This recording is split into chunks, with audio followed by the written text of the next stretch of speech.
I've got my hands on the curvature demo. Finally, it came out as a demo. Didn't have a demo so far. You could have bought it and then you would get a refund if you didn't like it. I doubted that I wouldn't like it because I do usually like the content that AP Mastering is putting out. I do think he knows what he's talking about. And I didn't doubt that this is going to have some value and not just be a shill just pushed on us. So I thought I was going to like this compressor either for the compression part of it, just using it as a compressor on single channels buses or on the master for my mastering, and that all the special stuff about creative part of using compression for like creative sound design almost, that I was not going to be into that at all. But honestly, I like that just as much. A short walkthrough for those of you who are not familiar. This plugin just is there to emulate so many different types of compressors.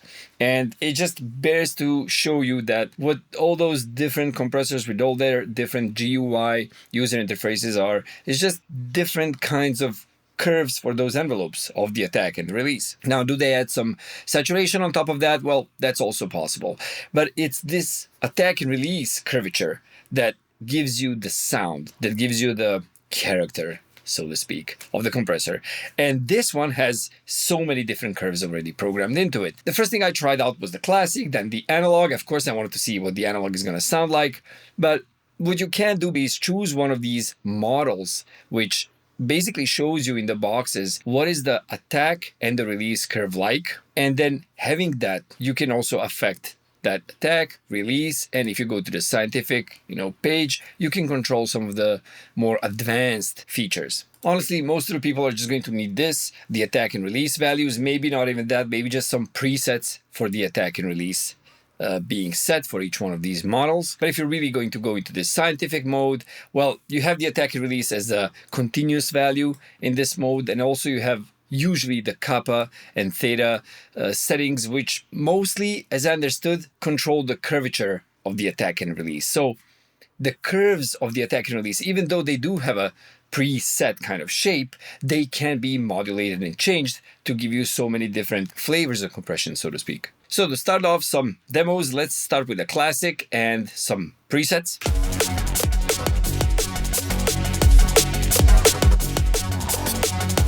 Of course, I'm overdoing it.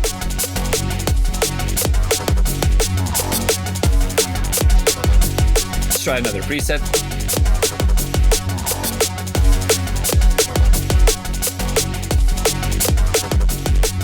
And I change to feed forward, but if I remain in feedback where he can actually go through the presets,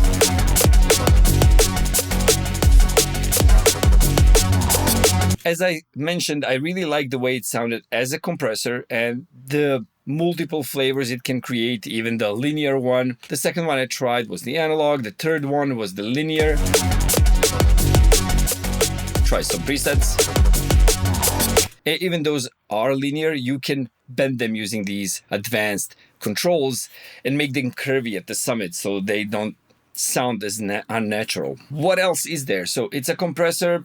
What's new? Well, the new thing about it is that you can get many different flavors of compression with just this one compressor. You really can. Just need to play with it, test it out. Good parts of it as well is that you have those advanced controls that you won't find in many compressors. They just stuck with a specific curve, and that's the flavor they're selling you. And they want to sell you that flavor with that GUI, and then maybe give you different curves with a different GUI and sell you that one as a different compressor. Now that's cool about it. You can control the frequency response of the actual sidechain input. So whatever is in your sidechain input could be external, could be actually the signal you're compressing. You can affect it using a tilt filter like this. So you see these, and these are quite self-explanatory. You're basically treating only the sidechain part of the signal, so only the signal that's going into the detection. And you can boost, let's say, the highs to, push those into detection more, or the bass, or just isolate the lows, isolate the highs like this. So all of these are quite self-explanatory. If you don't know what I'm talking about half the time, check out the course. It's free, and the link is below the video.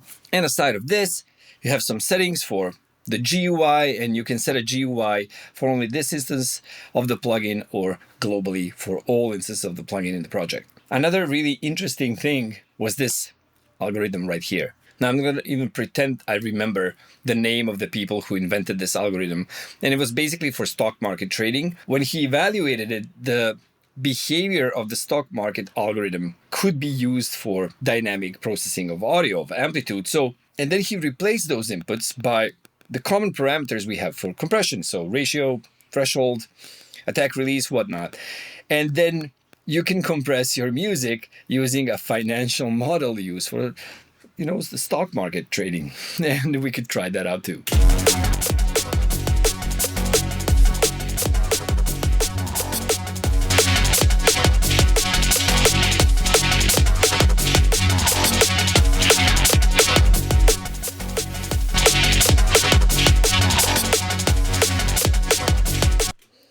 That's quite crazy. So I know it's the feedback working a lot of that and the really crazy attack release curves and behavior.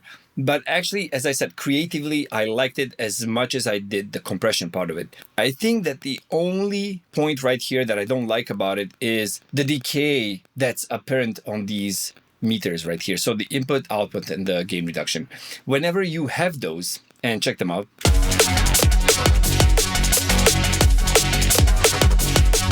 Stop the music. Look at the slow decay on these. I understand that's made so you can more easily read what's happening with the gain reduction. Also, there's no numbers on how much it's gain reducing. I don't feel like you need that. If it sounds good, it should be there. If it doesn't sound good, it shouldn't. But still, numbers are nice. So if there could be numbers for at least the gain reduction, that would be really nice if we could see that in decibels. Other than that, I really like it. The feedback, feed forward topology change and the feedback and what crazy effects you can do with it is amazing.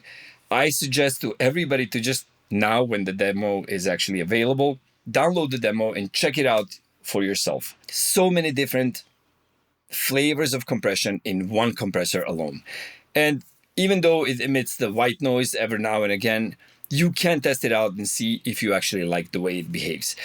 Some of the algorithms and some of the settings are going to make it sound very erratic, and the output is going to be much louder than maybe you're used to or that you expected, but just be ready for it. It does have some protection. In the algo has some filters that protect you from crazy ultrasonic feedback, stuff like that. But basically, it's as user-friendly as it should be. You can live in this front panel and never get out of this, never see anything else in the compressor and still be able to try it out even if you don't know how to use any of the, so to call it, advanced features of it. If you need help with the advanced features or learning more about music production, check out the course. As I said, the links are going to be below the video. If you're not subscribed, please do. It will help the channel because most of the viewers are not subscribed. If you hate my stupid glasses, say something in the comments. And if you like the video, give it a like, and I'll see you in the next one. Bye.